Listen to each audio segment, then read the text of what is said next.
La buena prescripción. La prescripción en pediatría difiere de los adultos ya que su respuesta a los fármacos es diferente y se precisa un cuidado especial durante este periodo. Las dosis se han de calcular siempre con exactitud a esta edad. Dentro de esta prescripción se debe evitar en medida de lo posible las inyecciones intramusculares ya que resultan ser dolorosas para los niños. Para una buena prescripción médica debe considerarse lo siguiente: la eficacia, la seguridad, el coste y la conveniencia. La eficacia.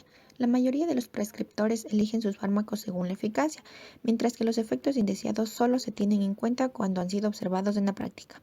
La seguridad.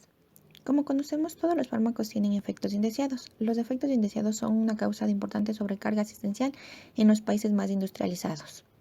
Sin embargo, debe tratar de preverse y prevenirse estos efectos en los pacientes.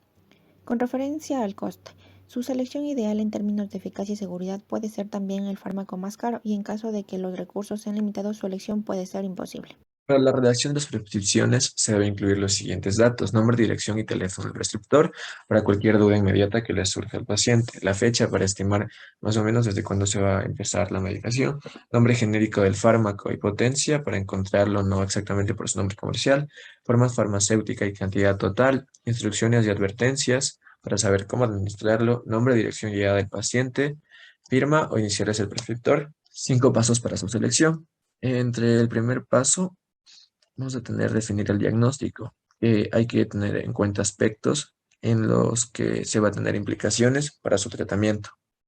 El segundo paso, especificar el objetivo terapéutico, en donde el objetivo terapéutico va a consistir tal vez en detener un ataque tan pronto como sea posible desde que ha iniciado la enfermedad. La situación de amenaza de la vida del paciente se debe conseguir lo más pronto posible en este caso. También se debe ver los lugares farmacológicos de acción. En el tercer paso, hacer un inventario de los grupos de fármacos efectivos. Se debe buscar el perfil farmacológico adecuado mediante la identificación de fármacos que producen efectos potencialmente útiles para ese paciente. En el cuarto paso, elegir un grupo efectivo según criterios preestablecidos. Es preciso comparar las acciones farmacológicas. Se deben aplicar 4 criterios adicionales, en los que están eficacia, seguridad, conveniencia y coste del tratamiento. La eficacia sigue siendo de la primera importancia. Elegir un medicamento, elegir un fármaco y una forma de administración. Vamos a encontrar en distintas formas que puede ser sublingual, aerosol, comprimidos, entre otras. Y de acuerdo a la necesidad del paciente debemos elegir cuál. El coste puede expresar como coste por unidad, coste diario o coste por tratamiento completo. Entonces también tenemos que tomar en cuenta eso y elegir una pauta de dosificación estándar, de acuerdo a la edad, el peso del paciente. Debemos de dar información, instrucciones y advertencias al paciente que le permitan tener la información necesaria para aceptar y seguir el tratamiento. De igual modo, es importante crear una buena relación médico-paciente. También debemos de prescribir un tratamiento bien seleccionado, lo que permitirá que el paciente siga de una forma correcta el tratamiento. La información debe de ser en un lenguaje claro y llano. En el caso de pacientes pediátricos, se le puede pedir al acompañante que repita con sus palabras la información que se le ha dado para asegurarnos que ha entendido lo que se le ha dicho. También se puede acompañar esta explicación con un dibujo en el que le expliquemos cómo debe de suministrar el medicamento. Debemos de explicar los efectos del medicamento, porque es necesario, qué síntomas desaparecerán y cuáles no, cuándo se espera que se inicie el efecto, qué puede ocurrir si el medicamento se toma de manera incorrecta o no se toma. En efectos indeseados debemos decirle cuáles pueden ocurrir, cómo reconocerlos, cuánto duran, su gravedad, qué hacer. Con respecto a las instrucciones, cómo se debe tomar el medicamento, cuándo se debe tomar, cuánto debe durar el tratamiento, cómo se debe de guardar el medicamento, qué hacer con el medicamento sobrante. Tenemos que advertir cuándo no se debe tomar el medicamento, cuál es la dosis máxima, por qué se debe tomar la tanda completa del tratamiento. Con respecto a la próxima cita, le diremos cuándo volver o cuándo no, en qué circunstancias debe volver antes de lo previsto, en la información que el médico necesitará en la próxima cita. Por último, le preguntaremos si está todo claro, si tiene alguna pregunta más, y le podemos pedir que repita la información más importante que le hemos dado. La supervisión consiste en comprobar si el tratamiento ha resuelto el problema del paciente. Tenemos dos tipos de supervisión. Supervisión pasiva, en la que se le explica al paciente qué debe hacer si no funciona el tratamiento o aparece efectos adversos. O la supervisión activa, que se da una cita de control para comprobar si el tratamiento resultó efectivo. La seguridad asociada al uso de fármacos en pediatría gira en torno al crecimiento y desarrollo constantes en la edad pediátrica, ya que estos marcan las especiales características que tienen el uso de fármacos en los niños. Los medicamentos pueden alterar, detener o retrasar el crecimiento en la infancia. Los rápidos cambios de masa, forma y composición corporales son un desafío para conseguir la dosificación adecuada. Además, existen pocos o muy limitados datos sobre reacciones adversas a medicamentos extraídos de estudios clínicos bien diseñados realizados en niños.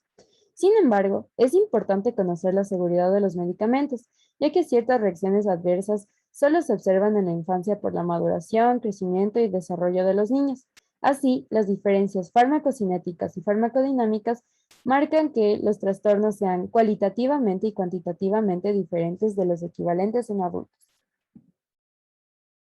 Las barreras que han impedido que hasta la fecha se haya llevado a cabo una apropiada labor de investigación sobre el desarrollo de fármacos para pediatría son bien conocidas. Entre ellas se encuentran el costo de realización de los estudios correspondientes muy elevado, teniendo en cuenta el tamaño limitado del mercado al cual irán dirigidos estos fármacos, lo cual implica que las compañías farmacéuticas nunca tengan un retorno total de lo invertido.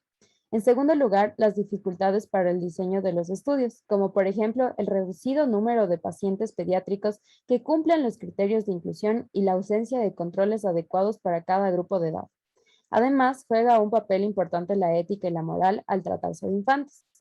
Los estudios clínicos en pediatría en muchos casos comienzan varios años después de que los fármacos hayan sido aprobados en adultos. Es por esto que la Organización Mundial de la Salud trata de hacer énfasis en apoyar a este tipo de estudios para complementar un perfil seguro de fármacos en pediatría. Evolución legislativa en torno al uso de fármacos en pediatría. La legislación en materia de investigación y autorización de medicamentos fue introducida para mejorar la seguridad de los seres humanos que recibían medicinas. Su objetivo es garantizar la seguridad, eficacia y calidad de los fármacos previo a su comercialización por la industria farmacéutica. Los cambios legislativos se han producido en respuesta a casos graves de toxicidad por fármacos. Dos de esos casos afectaron a recién nacidos y a fetos en proceso de desarrollo, lo cual provocó una sensibilización poblacional global sobre el problema de la ausencia de fármacos adecuadamente autorizados para uso en niños. La Organización Mundial de la Salud reconoció los riesgos significativos que suponía para la población pediátrica el uso de fármacos no indicados para ellos, y emitió la resolución WHA 60.20, que sugería el desarrollo de medidas para mejorar la disponibilidad y el acceso de fármacos para niños. El objetivo del reglamento es facilitar el desarrollo y el acceso a los medicamentos de uso en la población pediátrica, asegurar que esos medicamentos están sujetos a una investigación ética y de alta calidad y apropiadamente autorizados para su uso en la población pediátrica. Dichos objetivos deben alcanzarse sin someter a la población pediátrica a estudios clínicos innecesarios y sin retrasar la autorización del medicamento para otros grupos de edad de la población. Junto con la entrada en vigor del citado reglamento, surgen en estos años otras normas importantes, como la directriz del Comité de Medicamentos de Uso Humano de la EMA sobre el establecimiento de planes de farmacovigilancia para medicamentos empleados de población pediátrica previo a su autorización, guías con instrucciones detalladas para la industria farmacéutica sobre la presentación de la Agencia de Información. Algo importante de notar es que el uso de fármacos no aprobados incrementa la incidencia y gravedad de las reacciones adversas a medicamentos. Como el porcentaje de fármacos sin indicación pediátrica es tan amplio, llegando a ser del 50 a 90% del total de medicamentos, el uso de fármacos bajo ciertas circunstancias está casi obligado, porque no se le puede negar a un niño el acceso a una sustancia que claramente le puede resultar beneficioso. Además, los profesionales sanitarios están encargados a tratar de sus pacientes de la mejor manera posible. Antes, en el ámbito pediátrico se utilizaba el término de uso compasivo, que implica la utilización de medicamentos en indicaciones o condiciones de uso no autorizadas en pediatría. Esta era la única vía legal por la cual se podrían administrarlos y comprendía a fármacos con indicaciones no autorizadas, es decir, que ni siquiera estaban autorizados para la población adulta.